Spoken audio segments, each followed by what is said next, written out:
नमस्कार, जन्मभूमि टुडे में आपका स्वागत है। मैं हूं रामधारी यादव। आज हमारे साथ में एक नई शख्सियत हैं, बाबू सिंह कुशवाहा जी, जो बसपा सरकार में मंत्री रहे हैं। इसके बाद वहां से निकलने के बाद अपना जनाधिकार पार्टी बनाए। भागीदारी संकल्प मोर्चा की शुरुआत इन्होंने की और कई दलों को लाने का प्रयास किया। बीच में वो प्रयास असफल रहा। फिर इन्होंने जो प्रयास किया उसमें बामन मेश्राम और असदुद्दीन ओवैसी को साथ में लेके और कई छोटी पार्टियों को साथ में लेके इन्होंने भागीदारी संकल्प मोर्चा बनाया। और जन्मभूमि टुडे में आपको स्वागत। बहुत बहुत धन्यवाद यादव जी। कैसे हैं आप? सर, अभी जो आपने भागीदारी संकल्प मोर्चा बनाया है, भागीदारी परिवर्तन मोर्चा, इसमें असदुद्दीन ओवैसी के ऊपर बीजेपी के बी टीम का आरोप भी लगता रहा है, तो इसको आप किस तरीके से देखते हैं? आरोप लगता नहीं रहा है। आप लोग जो हमारे चैनल के साथी हैं, अखबार के साथी हैं, वो कहना शुरू कर देते हैं। बी टीम वो नहीं है जो ये कहते हैं, जो आप लोगों से ये बातें, असल में बी टीम वो है। देखिए, 14 में पार्लियामेंट का इलेक्शन हुआ। उत्तर प्रदेश में समाजवादी पार्टी की फुल बहुमत की सरकार थी। ओवैसी साहब तो लड़ने नहीं आए थे। 75 सीट जीत गई बीजेपी। फिर कौन बी टीम था? 17 में असेंबली का इलेक्शन हुआ। कांग्रेस और समाजवादी पार्टी मिल के लड़े। 330 सीट जीत गई बीजेपी अलायंस। फिर कौन सी बी टीम थी? वैसी तो नहीं थी। 19 में सपा बसपा का सबसे मजबूत गठबंधन था। मजबूत गठबंधन में 75% मुस्लिम मतदाता ने वोट दिया।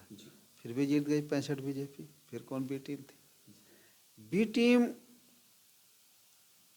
को अगर सही माने में आप मानिए, समाजवादी पार्टी और भारतीय जनता पार्टी एक सिक्के के दो पहलू हैं। समाजवादी पार्टी मजबूत है तो बीजेपी मजबूत है, बीजेपी मजबूत है तो समाजवादी पार्टी मजबूत है। जब भी कोई तीसरी पार्टी मजबूत हो जाएगी तो ये तीनों पार्टी खत्म हो जाती है।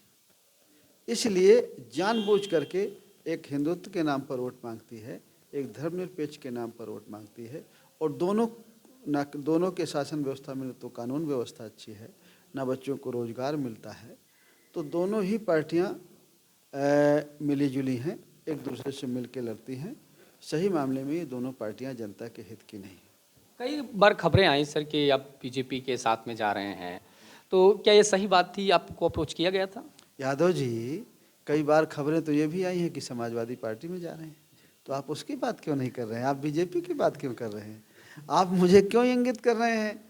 अब मैं कहूँ कि यादव जी, आप इसलिए सवाल पूछ रहे हैं कि आप समाजवादी पार्टी से रिलेशन रखते हैं। ये कहने की बातें हैं। देखिए, मेरी 4 महीना पहले समाजवादी पार्टी कुछ साथियों से मुलाकात हुई थी। बीजेपी से भी कुछ साथियों से मुलाकात हुई, कांग्रेस में भी हुई। सबसे होती रहती है, बातचीत होती रहती है। कभी कोई गठबंधन की बात नहीं। सर, ओवैसी की रैली में आपके गठबंधन के पहले काफ़ी भीड़ दिखी थी। आपकी भी कई जनसभाओं में भीड़ दिखी और बामन मेश्राम के जनसभाओं में लगभग भीड़ दिखती ही है। तो क्या ये भीड़ वोट में तब्दील हो पाएगी? आपको लगता है ऐसा? बिल्कुल तब्दील होगी। हम अपने को जानते हैं कि हमारी जो जन अधिकार पार्टी में हम लोगों ने पूरे चतुर्मास्य के बाद पिछड़ा दलित अल्पसंख्यक भाईचारा बनाओ सम्मेलन हम लोगों ने आयोजित किया और बड़े पैमाने पर हमें समर्थन मिला, लोगों का स्नेह मिला, आशीर्वाद मिला। ओवैसी साहब का आज भी, ओवैसी साहब का तो क्रेज है, पूरे देश में है। तो सब लोग हमारे साथ जुड़े हुए हैं और कहीं से कोई कमी नहीं है। रामकरण कश्यप साहब का बहुत वजूद है, रामधनी बिंद जी का बहुत वजूद, ओवैसी साहब का बहुत वजूद है। सीटों को बंटवारों को लेकर अगर बात की जाए तो लगभग कितनी सीटों पे एक चर्चा हो रही कि कौन सी सीटें तो बंटवारा हो जाती है और हर जगह हमेशा 4-6-10 सीटों में उठापटक चलती रहती है। तो ये तो अमूमन बात है, जब गठबंधन होता है तो थोड़ी बहुत चर्चा बनी रहती है, कुछ आपस में नाराजगियाँ भी होती हैं, लेकिन वो सब जाति समीकरण की अगर बात की जाए तो सवर्ण कैंडिडेट भी आप लोग उतार रहे हैं, जैसे कि सवर्ण के विरोध में या इस तरीके की चीज़ें जो है। हमारा नारा है, जिसकी जितनी संख्या भारी उसकी उतनी हिस्सेदारी। जिसकी जितनी संख्या है उस संख्या के हिसाब से अनुपातिक भागीदारी दी जाए। अपर कास्ट के भी भाइयों की आबादी है, उनको उतना हिस्सा। जो बैकवर्ड क्लास की है बैकवर्ड क्लास की, जो माइनॉरिटी की हो माइनॉरिटी की, जो दलित की है वो दलित की। हम तो सबके हिस्सेदारी की बात करते हैं। टोटल कितनी सीटों पे चुनाव लड़ने की बात चल रही है आपको? देखिए, हम लोग तैयारी तो हमारी पूरी 403 की है, लेकिन फर्स्ट फेज में थोड़ी हमसे दिक्कत हो गई है, तो हम लोगों ने वहाँ समर्थित किए हैं, कुछ खड़े किए हैं, कुछ समर्थित किए हैं। जहाँ हम कैंडिडेट नहीं खड़े कर पा रहे हैं वहाँ हमारे समर्थित उम्मीदवार खड़े हो रहे हैं, लेकिन ये मान के चलिए कि लगभग हमारे 350 350 उम्मीदवार होंगे, बाकी 70-75 हमारे समर्थित उम्मीदवार होंगे। सर जैसे अभी कुछ पार्टियां ये कर रही हैं कि जैसे जो बड़े कैंडिडेट हैं, बड़ा नाम है, उनके खिलाफ अपना प्रत्याशी नहीं उतार रहे हैं, तो आप लोग क्या ऐसा कर रहे हैं?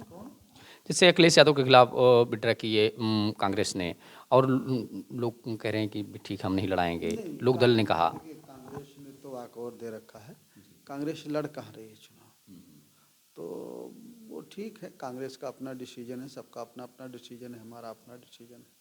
हम ये जानते हैं कि हम इस नारे के साथ चुनाव लड़ रहे हैं, एक समान शिक्षा पद्धति हो, अनिवार्य शिक्षा हो, फ्री शिक्षा हो, किसान को खाद बीज सस्ती हो, सिंचाई के लिए बिजली फ्री हो, घरेलू बिजली फ्री हो, किसान को उसकी उपज की सही कीमत मिले, बच्चों को रोजगार मिले, जाति जनगणना हो, ये जो मजदूरों को उचित मजदूरी हो, कानून व्यवस्था सही हो, इन मुद्दों को लेकर हम चुनाव में जा रहे हैं। जी सर, लगभग कितनी सीटों पे आप लोगों को है कि इतनी सीटें हम लोग निकाल रहे हैं, क्या ऐसा कुछ अनुमान या आंकड़ा लेके? जितनी सीटों में हमें प्रदेश की जनता आशीर्वाद स्नेह देगी, हम कितना भी दावा करें, हमारे अकेले दावे से तो नहीं होगा, वोट तो उनको देना है, समर्थन नहीं, जितने में वो समर्थन दे देंगे उतने जीत जाएंगे। हमारा तो मानना है कि हम अच्छा, हमें समर्थन मिल रहा है, लोग सपा और भाजपा दोनों से दुखी हैं, और दोनों से दुखी हो गए तो तीसरे विकल्प की उन्हें तलाश थी, वो है हमारा तीसरा विकल्प। हमें पूरी उम्मीद है कि वो हमें समर्थन देंगे और विजयी बनाएंगे। धन्यवाद। थे बाबू सिंह कुशवाहा जी, जिन्होंने खुलकर अपनी बात रखी और उन्होंने कहा कि हम एक तीसरे विकल्प के तौर पर हैं और जनता हमें जो समर्थन देगी वो सिरोधार होगा। कैमरा पर्सन मनोज यादव के साथ रामधारी यादव, जन्मभूमि टुडे, लखनऊ।